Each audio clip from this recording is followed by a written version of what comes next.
Hello. Let me get this up on correctly. Hopefully that is good. I'm not sure.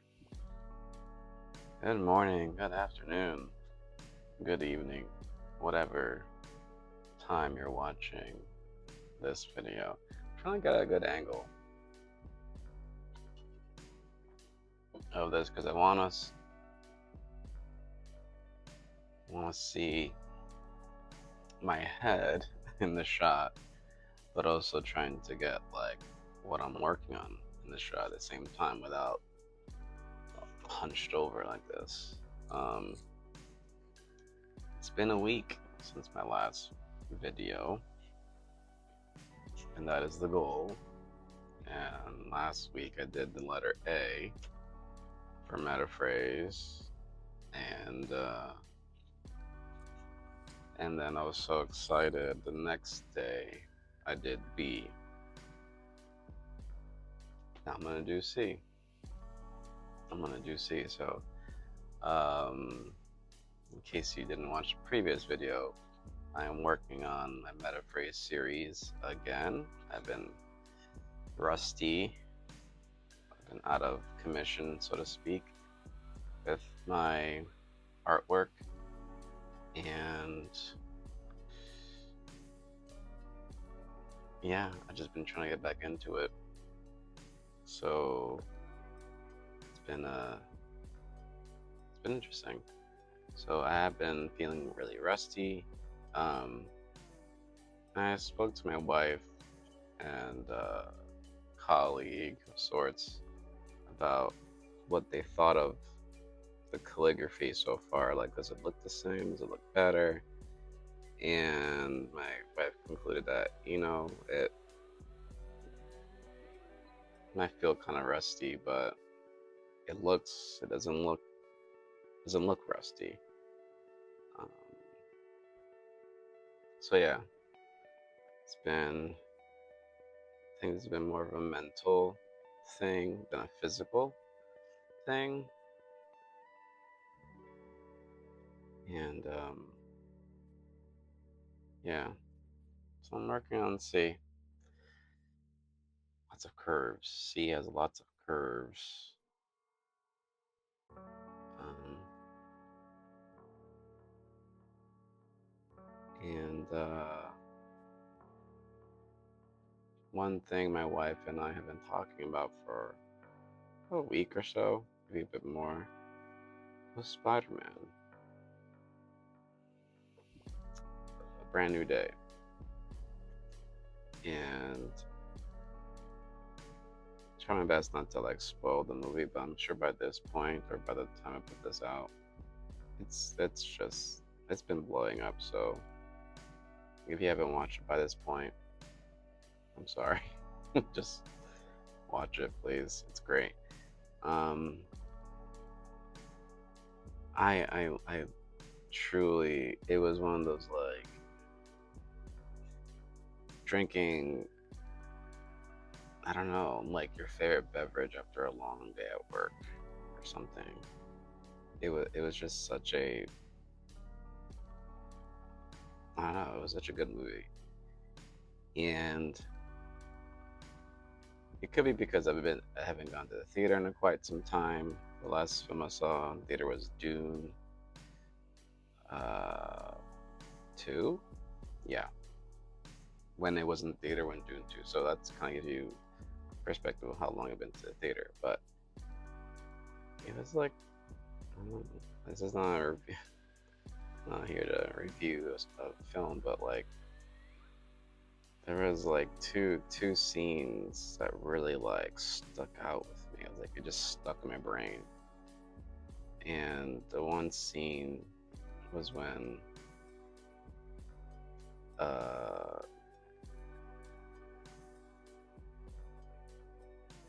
which one do I want to talk about first? I don't know.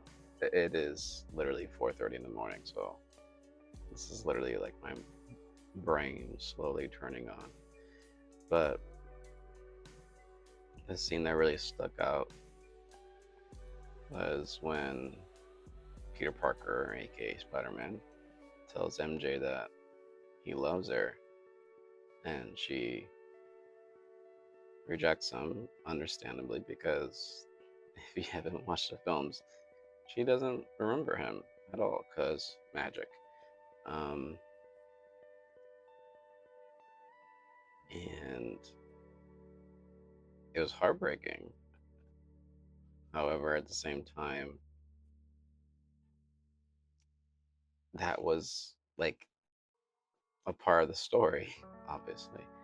It was definitely heartbreaking to see that scene, but then she doesn't know, she doesn't have a way to get back home. And I'll admit, him deciding to take her back home, I actually kind of teared up a bit. I did. I got a little emotional because that's the right thing to do, right? That's the right thing to do. And I don't want to call it being a gentleman or whatever like that, but like the right thing to do is to, even in your state of feeling rejected and lost and maybe angry, maybe all those emotions, um, to do the right thing always, especially when it's hard. I mean, when you do the right thing when it's easy, it's like whatever. Okay, you're doing the right thing when it's easy. I'm really hoping my audio is working right now. I checked like 3 times. But yeah, I was just thinking like, yeah, that's who Spider-Man is, when he does the right thing when the right thing is like crazy hard to do, you know. And I feel like so many young people like need to see that, like, and so old people too. Okay, oh boy, it yeah. I think just people need to see it like, hey, this is the right thing to do when it's really hard to do the right thing. And that's why Spider-Man, you know. And I did see comments online on Instagram and YouTube and about, oh, not me. I wouldn't. People commenting, I would have done that. I would have just left it right there. This is why you're not Spider-Man. This is why you're not Peter Parker. Because Spider-Man does the right thing. Um, and the second thing, and it's like, yeah, I think everyone wants to be that person, right? I mean, I think we all fall short, but I think, you know, doing the right thing when it's hard, that's when it matters, right? The second scene that really stuck out to me was, I can't really have to spoil it because like there's no way of explaining this scene without spoiling some of it. But there's a scene, this is before I just said, where MJ kisses Spider-Man, but she's not herself. She's possessed by Jean Grey. Um, but later on, like, they make out, or not really make out, they kiss. They don't make out. Like, it's kind of weird because saying, as a teacher, so I have some students that say make out, but they mean something completely different. Anyway, making out means like they're just kissing, briefly. But when Spider-Man finds out that she was not in the right state of mind, she was not thinking straight, she was not herself in any way, he tells her, like, hey, by the way, this happened. She appreciates that. Well, I'm getting those scenes mixed up, and it's like, yeah, that is the right thing to do. The right thing to do is to tell her, like, this is what happened when you weren't yourself. I don't know. It just for me just felt like, you know, like I love like when Avengers Endgame, when like Captain America says Avengers Assemble, like, whoa, that was like epic, you know, like that's like amazing because it's like a comic book come to life, right? And I was sort of thinking about like those scenes are like amazing and spectacle, right? Who doesn't love spectacle? Um, I mean, not all spectacle is good, but you know that's sort of like fan service. Like, yes, I've been watching like the MCU back in like 2008. I don't know when the first 2011. I don't know. MySpace was still a thing when the first Iron Man came out. But then seeing an Endgame, you know, Avengers Assemble, I was like, wow, like it was like this crescendo of like it's happening. And similar scenes like that when T'Challa, Black Panther first comes out, it's like that's epic. That's so cool. But those scenes of that seem more grounded, that like yeah, that could possibly happen to me. Like I like those scenes too. Um, like Spider-Man taking MJ back home, Spider-Man telling MJ like, "Hey, like you kissed me when you weren't thinking straight, um, when you weren't when you're being possessed." Like those scenes are important too. Not all of it has to be this grandiose thing. Those small scenes I like a lot, you know. And also at the end, when um, Aunt May talks to uh, Jean Grey. Oh boy, Waterworks. Waterworks for me. That scene was tough to watch in a good way. That scene was really tough to watch, but I gotta watch it again. I really do. I do have a friend, or not really my friend, but my brother's friend, because I don't really hang out with them. He was saying, "Oh, it was an okay film.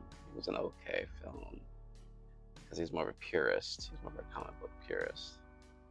Um, and like, it was a phenomenal film. It was a great film. Like, it was awesome. He's like, it was okay. And he kind of came at it as like comic book accurate, you know, make it make sense. It's like, dude, enjoy the ride. This is a ride. Like, look at the small scenes that, like, what are you trying to say in this scene here?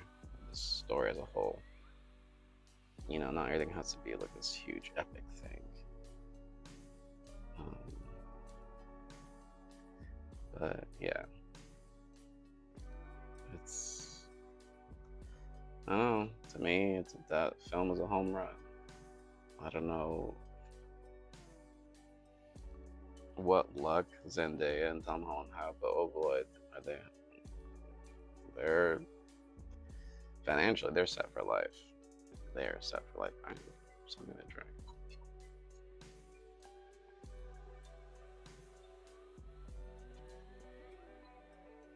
Anywho, and I was like meditating on it. I was like, I won't say the word envy, maybe, or jealousy. It's like, oh, I wish I had that. And then myself and my wife and my kid recently went to the Bronx Zoo, and it was for the second time for my child. And on the way back, I told my wife, you know, like if you were like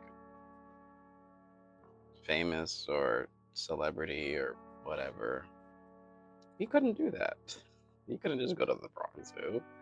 You would get swarmed, and then my kid would be like, "Why can't we just go to the zoo, like without being like a better word, harassed?" It's like, you know, just thinking about it, it's like, oh, like you wish you had that same thing, but then when you do everyday things with friends or family or whatever, like those normal things, these people like that, like celebrities or whatever, they can't do that. So it's like I don't really envy that. I like just I like just going to my car or going to a restaurant or whatever and not being swarmed. I don't know, for me, I don't I wouldn't enjoy that at all because I'm very much a homebody. I like staying home, spending time with my kid and my wife, watching movies, watching shows, reading books, making art, you know, and do our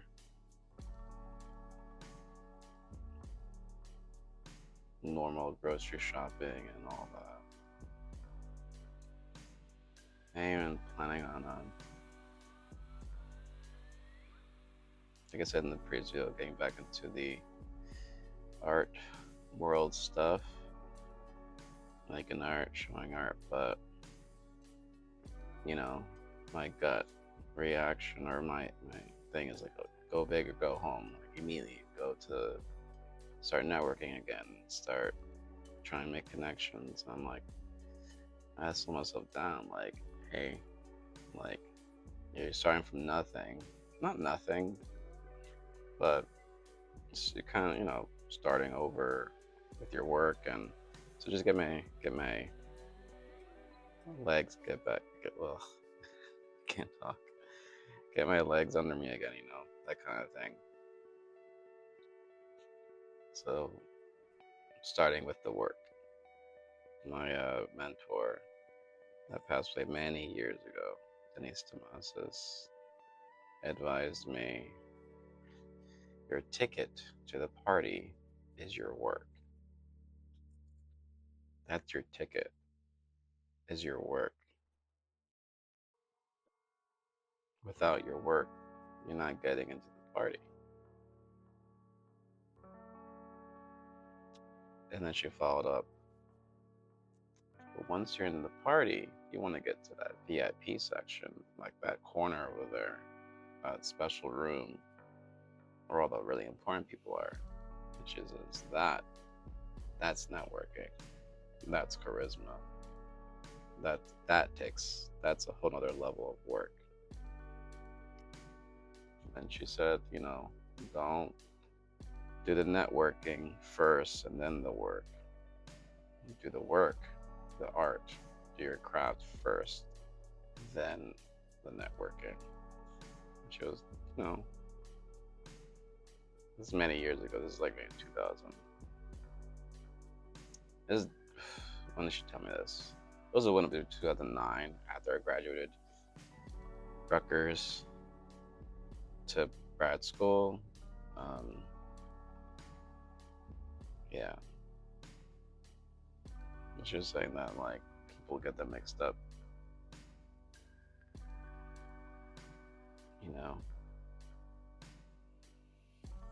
Networking is important, but I see a lot of artwork now where it's all network, no craft. Or it's all just look at me, but like, all right, we're looking at you, but what do you got? What's there? It's like nothing. There's nothing there. So yeah. So what I don't want to do is get back into showing art and all that. And what am I showing? I'm showing things that I made back in like 2021, 2023. I don't want that. You guys don't want that. So I'm hoping this mic is still alive and kicking. I don't even know. I think so. I think it's so good. But yeah. For those wondering, I am using Aurora Borealis by Diamine.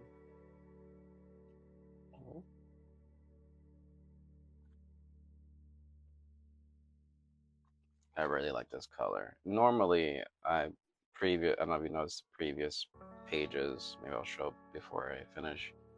I was using Oxblood by the same brand, but I had this ink for literally like 6 years now, maybe more, around that, and never opened it.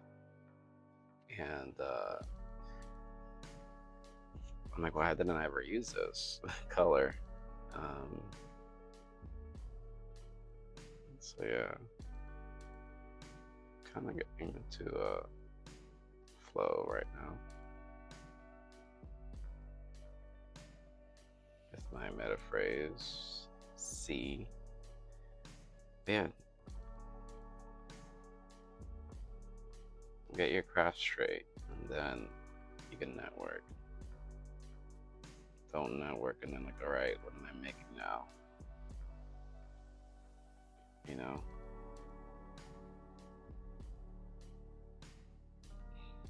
So I'm hoping to continue this, even though I start work next week.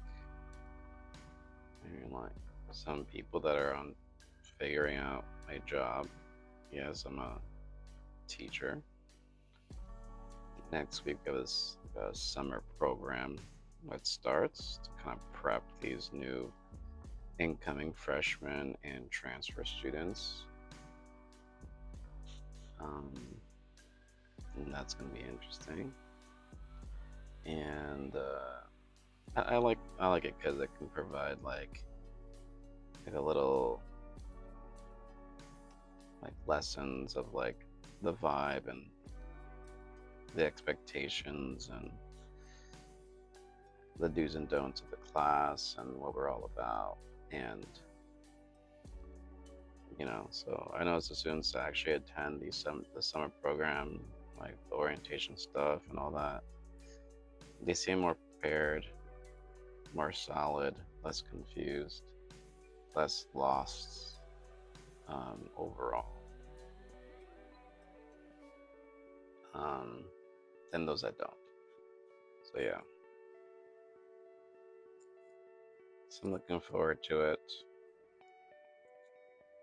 And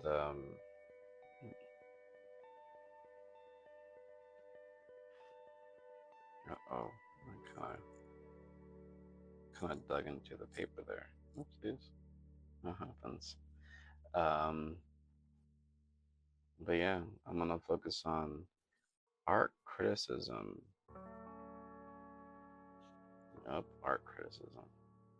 'Cause you know, I don't always follow I do follow the units that the district provides for me. I just don't do it in order that they recommend. And I think art criticism, knowing how to talk, how to critique, how to describe, how to analyze, how to interpret, how to evaluate artwork, it should be the first thing you do. Because when you do writing assignments, you can actually like look at your work or look at someone else's work and critique it, and objectively, beyond the I like it or beyond the I don't like it, and it kind of stops there. So art criticism, knowing how to talk about art, is very important. Very important. So I think I might start the year doing art criticism kind of at a weird angle. I'm noticing like things are sort of doing this angle thing. I don't know if it's good or bad. It's just an observation, a judgment. That's one thing I've been doing lately with my work is observe, don't judge. Just do your work, observe what you're doing, don't judge it. Just do it. Because critiquing, or rather, being a perfectionist while learning a new craft is you're just shooting yourself in the foot, in my opinion. Truly, you're just really hurting yourself by over critiquing when you're making something.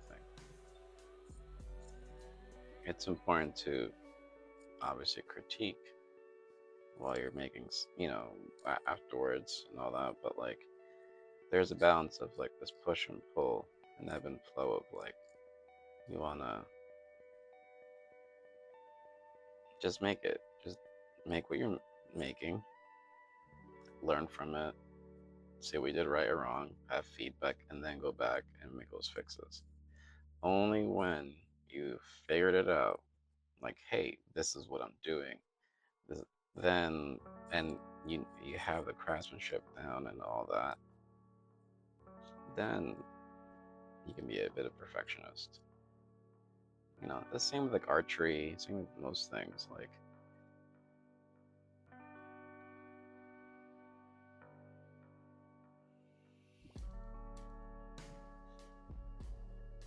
I think I made an extra line. I do, yeah, I did make an extra line. That's okay.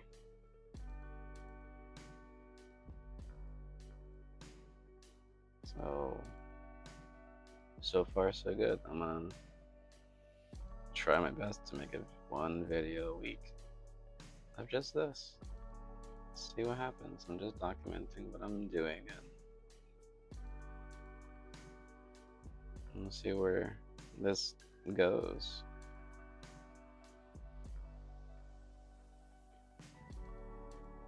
You know, I do have my archery channel called Just Shoot Your Bow, and that's doing that thing. You know, that's a hobby of mine.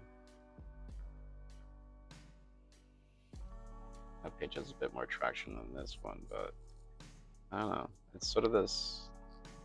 I was like, at one point, I really wanted this particular page to like blow up and then like get big, but I was like, I never don't care, and I care, and I don't care. It kind of goes back and forth, but it's like, nah. I'm just sticking to the main reason I started this YouTube page specifically, and it's just to document me, what I'm doing, my artwork.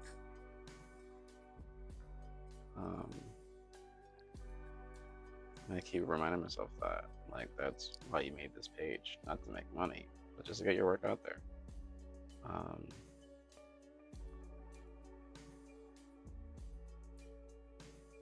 Anyway, I'm barely awake still. I'm hoping what I said in the last 20 minutes makes sense. If not, I apologize. And I did not charge this microphone since last week, so I'm really hoping it's still kicking. Yeah.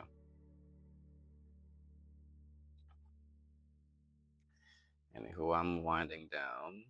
Do you guys have any questions for this? You know, it's weird. I've been working on my art since I was like 10 and showing work since I was like 13, 14. I feel like I'm still figuring it out. But anyway, if you have any questions, just put that down in the comments. I'll try to answer them. Or not. That's fine. Either way, I'm still going to be doing this next week. So that is the letter C of a metaphrase calligraphy series that I've been working on since 2014, 15, I believe. I lose track of time. But, so yeah. That's A, that's B, that's C, and there's like way more. I have a lot more back here, but like, not really counting that. I mean, we're counting it, but we're just going back to the basics, the alphabet, right? And then once you figure out the alphabet and get that rust off of me, mental rust, physical rust, then I'll figure out what I want to write with this alphabet, with this language. See. We shall see. Anyway. Take care. Bye bye. Be safe. Till next time. Till next week. Time to take a shower.